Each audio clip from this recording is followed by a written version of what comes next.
morning. We're actually a bit late today. Went up when it was already bright, but we are only a few kilometers in before Kunawarritji, and having a morning fire after a pretty cold night, packing in, looking at well 33, and then getting a shower and fuel in Kunawarritji.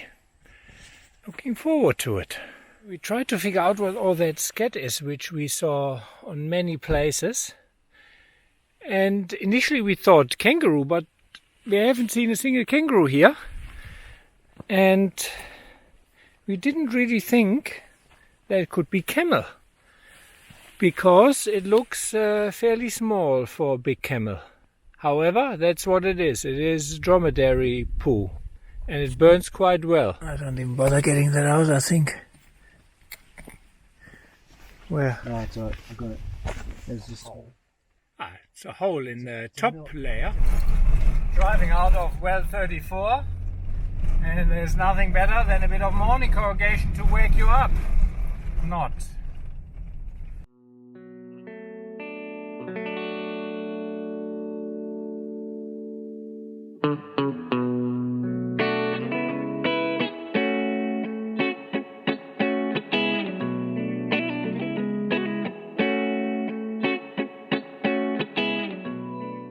In 1986, 11 Aborigine people died in the Great Sandy Desert, so the government directed the army to create bores with windmills which would provide constant water, and the Kunawaritji bore is one of them.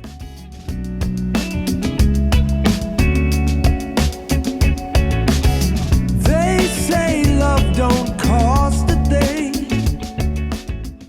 So, Kunawaritji. Fuel, diesel, accommodation, a local community. It's a local clinic.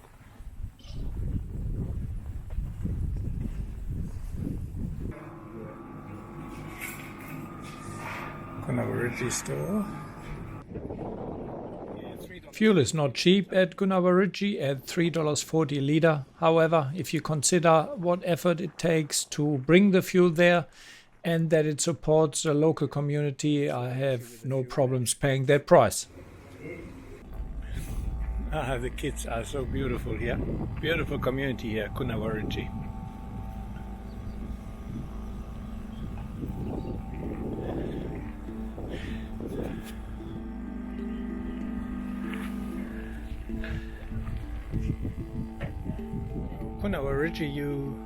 Kunawaritji, you can also stay here and have accommodation.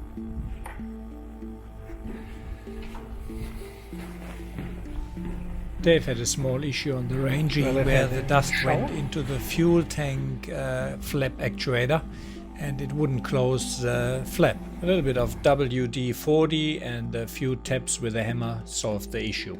We spent a few hours at Kunawaritji, stocked up, filled up, had a chat to some of the locals, said hello to the rangers, and then towards midday made our way towards a Malowa native soak. Road rules exist even in the Gibson Desert.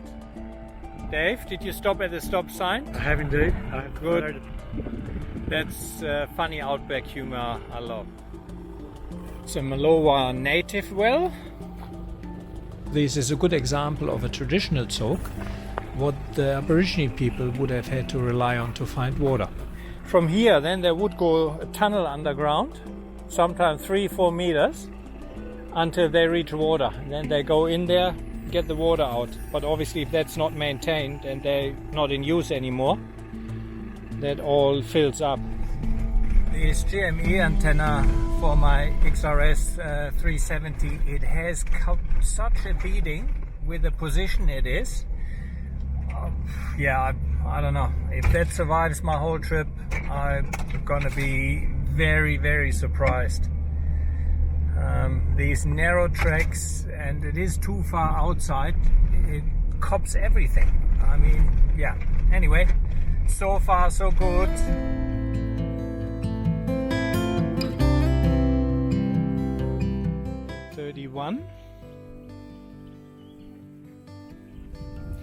Pretty beautiful here, a lot of gums.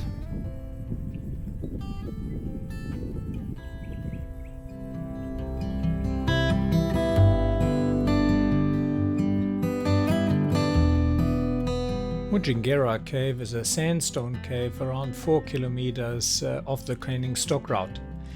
To enter the cave you have to be pretty game because it's home of a king brown, which we also saw basking in the sun. A very narrow and small channel 10 meters down brings you to a little bit bigger cavern with fresh water in. Yeah, I think that edge there looks a bit iffy.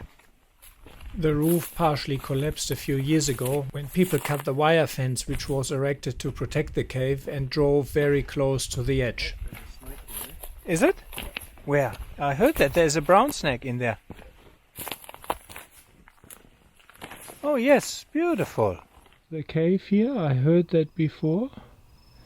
That there's a snake living in here. You used to be able to climb in there, but that seems to have gone altogether. Even the snake is pestered by flies. Just arrived at Mujingerra Spring and Cave, and that's our camp for the night. Could be worse, I reckon. Could be worse. Saturday morning, 5 o'clock, and it's a stunning sunrise. Beautiful.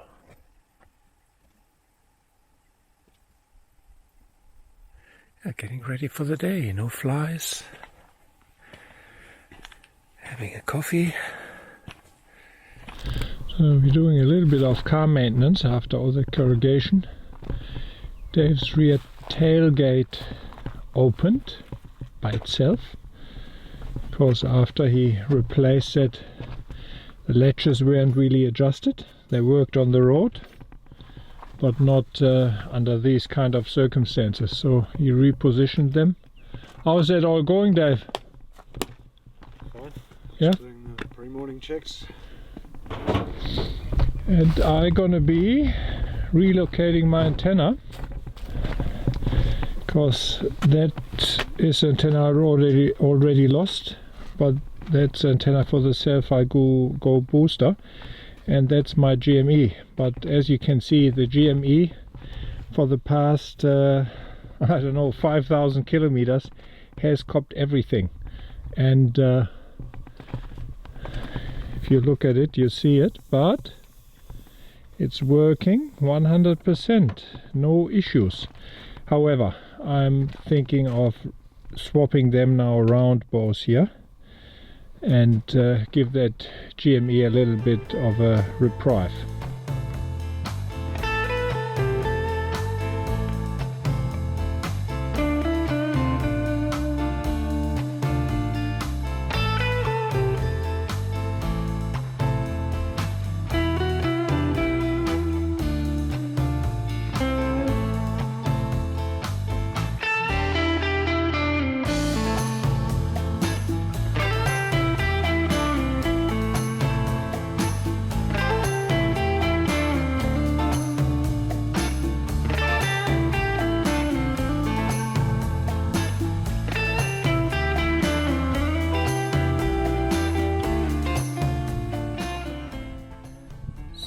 Still water in the hole. Got a pretty deep though, but two white drovers separately mentioned a strange Aborigine ritual which was carried out around that well. A dead body of a deceased was heaved up into one of the low-hanging trees and was already in a quite decomposed state. Other members of the tribe would then sit under that decomposing body and let the fluids drip on them. That was supposedly done so that the strong spirit of the deceased could go over into the still living people.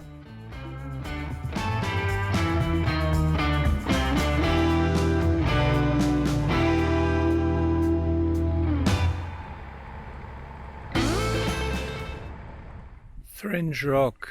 Pretty spectacular. Thringe Rock was named by explorer Larry Wells while he was leading the Calvert expedition. It was named after one of John McDowell Stuart's companions who first crossed the continent from south to north through the center in 1861 to 1862. It is pretty easy to climb, and in my book well worth to get up there and have a look around. It's an awesome view.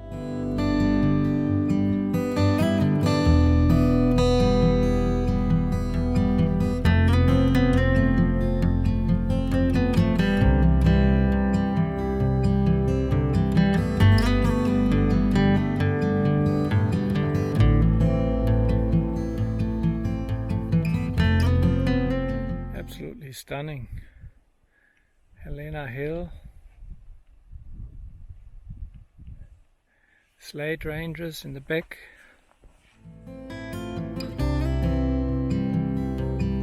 Well 28, not that much left of it, but nice stand of trees here, pretty soft sand.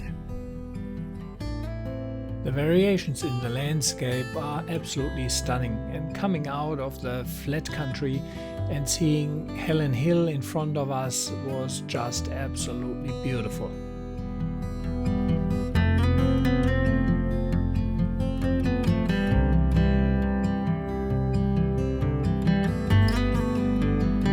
Next we reached the Slate Ranges and decided to look for a nice camp spot.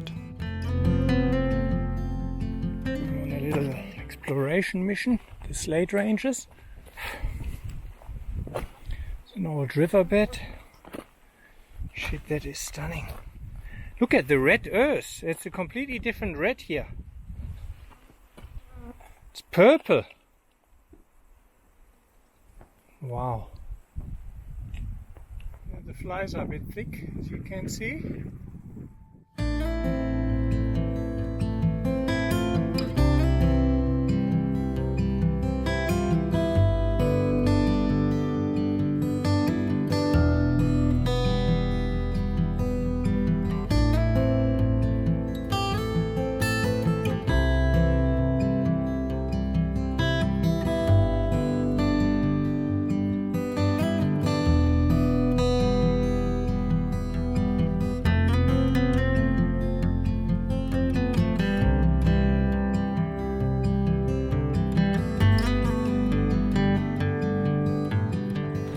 Yeah, I know I'm gonna receive a lot of questions about this beautiful Range Rover Classic, which is owned by Dave. I thought I asked Dave a few questions, what he has modified, so that you guys get a better idea about this vehicle. How old is it, Dave? It's not a spring chicken, huh? No, it's a 92 Vogue SE body. Yeah. And on an 85 chassis. Okay, 85 chassis. Yep. Engine-wise, you have made a few modifications. I think it only came out in a petrol, is that correct? That's correct.